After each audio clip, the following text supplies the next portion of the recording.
Hello, fellow traders. Tis I, the Rumpled One. It's Sunday, March 15th.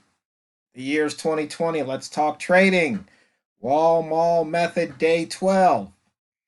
I've been getting a lot of questions, so I'm going to try and answer them.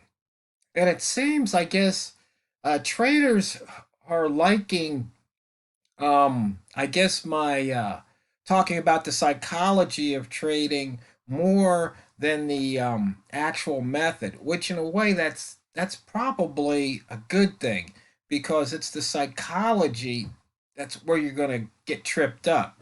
Because I mean, this method is just simple. Price comes to a line. All you have to do is either buy or sell. That's it. Now you can decide if price moves up to the line, you can decide to buy it or you could decide to pass. But that's it. There's no other decision to make. And that the simplicity of that is what's tripping up so many people because that's the entry side and that's really simple. But the exit side, when do you take profit? Well, that is an interesting thing. Or when do you cut your loss? In the method it says there's a 10 pip stop, but that's kind of what I call the circuit breaker. I mean, if something just goes haywire, that's the worst thing. But as Walmal himself says, if price goes up, you get in the trade and it goes up, one or two pips and then stops and you don't get out and it comes back against you, maybe you're down two pips and there's no sign of it stopping, you just exit out because it's a lot easier to make up 2 pips than it is 4 pips. And it's a lot easier to make up 4 pips than it is 8 or 10 pips. And why this thing keeps coming up, I already clicked that once. Anyway, I've got different virus protect. I have to remove that old stuff. Anyway, back to it. So that's just something to keep in mind. But remember, boys and girls, keep this in mind too. These videos are for educational purposes only, and your results may differ from mine. And trading's very risky. You can lose all of your money. So, if you need trading advice, financial advice, investment advice, seek it from an accredited financial professional. That way, if you lose all your money, you took the advice from an accredited financial professional rather than some guy with a funny name who posts YouTube videos or you got some information from a website somewhere. Okay, so let's go back to it. And so I was just describing about that risk management side. So the risk is the dollars or percent you're willing to lose per trade. So maybe you're willing to lose $10 a trade. You're trading at $1 a pip. But it doesn't say you have to lose the $10 on that trade. Once again, if it's going up and maybe you weren't quick enough or you said, "Oh, maybe it'll go a little bit more." And I've watched, pound dollar, you'd be up 2 pips and in the blink of an eye, it'll tick down 5 pips and now you're down 3. What are you going to do? You see, that's why you have to have an exit playbook ahead of time. So if I'm up 2 and now I'm down 2, what do I do? And it's just things like that. And that's the part of trading that most people stumble on. But anyway, for the week, we've got a few gaps that need to be filled here. You can see here the pound dollar gapped up huge. It almost filled the gap, and now it's 47 pips off of that low. You can see right here, once again, on Friday, we put in a new yearly low. We're putting in today's opening range here for the week. Inside bar happened 9 days ago. And you can see here, we're not in any inside bar territory. We're below all the inside bars. There's a few to be had here. There's only a couple or 2, 3 here on the weekly, and on the monthly, you've got a couple that are in play. And let's see, 1, 2, 3, 4, 5, a handful that are in play, with the dollar yen being one of them. Range so far today, would you look at these ranges? This is just unheard of. 455 pips. Oh man, things are just going nuts. I was traveling today, so I didn't get a chance to trade. I might just wait till tomorrow morning and get on the New York session.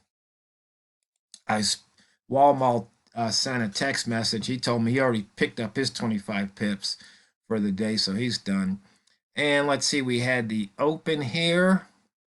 Now we were above the close. We had the pivot below the short zone, so everything was screaming a short here, and there was pips to be had.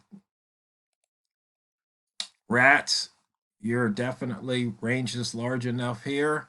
You've got 135 pip range, so looks like the green rats have already enjoyed some cheese. We took out the pivot. There's the weekly pivot, 12577. So look for price to possibly take out that pivot. And once again, there's that only missed pivot since April of 2018. So price just may rebound. Wick zone, we haven't even entered a wick zone today.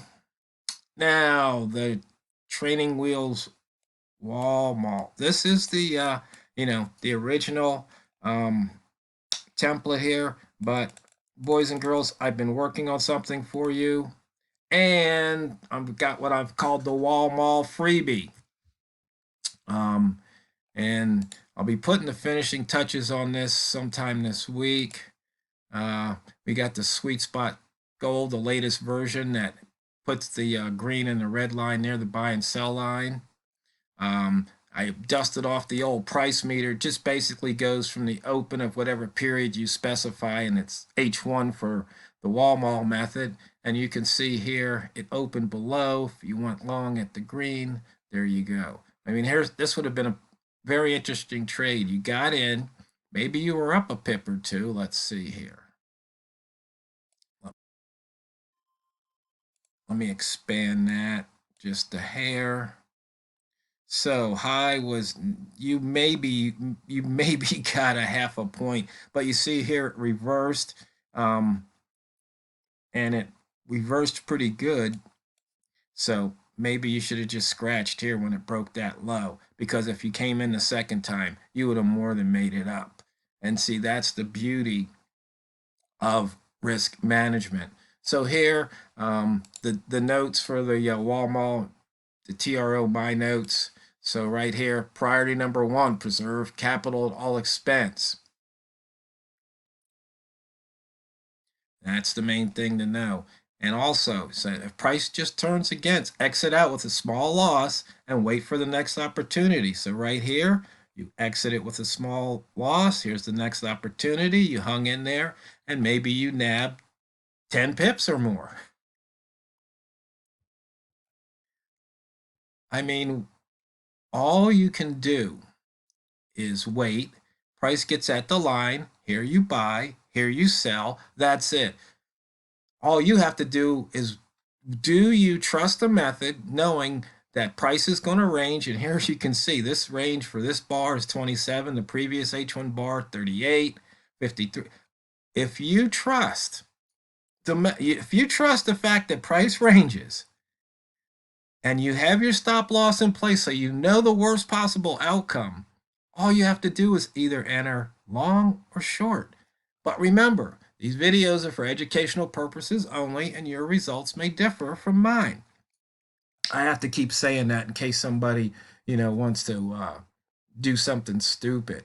But anyway, it looks like I need to change the spacing here on some of those. Make it look prettier. So as you can see, it's simple. Now, somebody else, or actually a couple people said, can we do this on gold? And the answer is, yes, you can. And so I actually did the template. Now here on gold, when you're using the sweet spots, you see you have to do 10,000 and 1,000 for the lines to paint here. But I guess maybe these are the pips, so maybe, just maybe,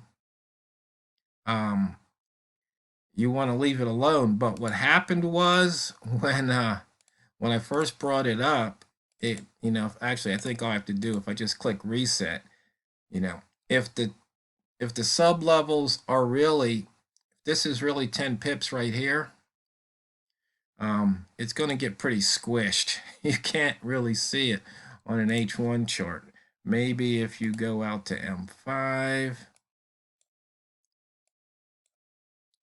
but maybe M1. Yeah, there you go, M1.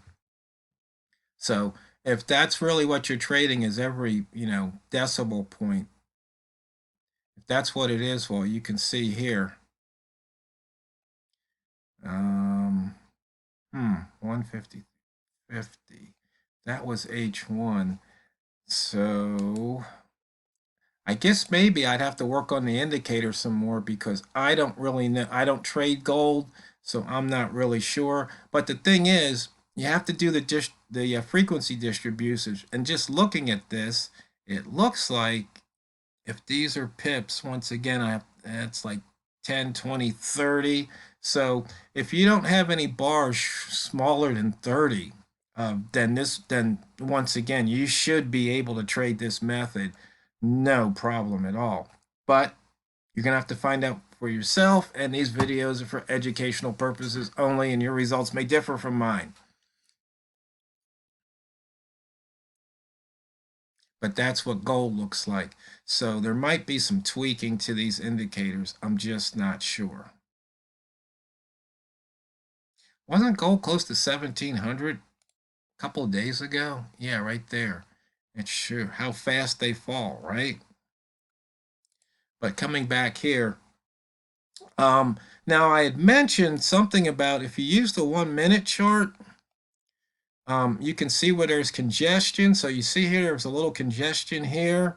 So had you taken a trade, say here, even though I don't know where that hour would have opened, but let's just say if you took a trade here, you see you're running a congestion.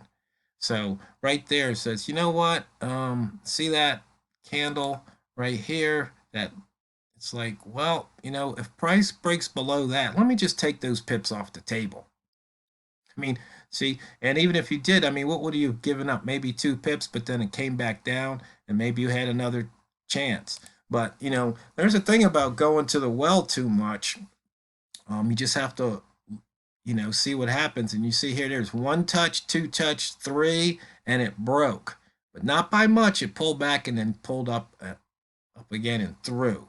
So that's just kind of reading the price action. And you see here, you see that same these candles closing between the 20 and the 30, between right here and then here again, and then all of this. So you can see it's moving out of this range, the 10-20 range, into this range, but then it took some effort to bust through to get back in here. So in fact, I've got another indicator on the drawing board. It'll be a donational, and it will show basically from, in this case, from the green line, when that candle broke, how high. It'll show you each candle that broke. It's not going to do the whole candle or a bunch of the candles, but only the ones that open below and cross above. And then you see high to what I call the upper, or the lower down to the low. And then where does price close? Just so you can get some idea. And then of course you can do it on different time frames. So if you look at M5, you get kind of a different perspective. So here, if you entered and if you stayed in the trade, there was probably 5 pips to be had right there. Here again, you can see just nice movement at the M5. Of course, you can do M15. And there, if you just stayed in that candle and just wanted to try and get that range, you could. And we're looking at the H1 ranges, but you can also, if you want, come down and look at the M15 ranges. And you can see here, they're pretty hefty too. So it almost says you can actually go in and trade the M15 range. But things change, this price movement is not going to last forever, boys and girls. So that's it, fellow traders. Keep your questions coming if you like. I'll try and get that freebie up on Kreslik sometime this week. Just remember, though, it's not what you trade, it's how you trade it. So go out there and drain the banks. And if you're new, click subscribe.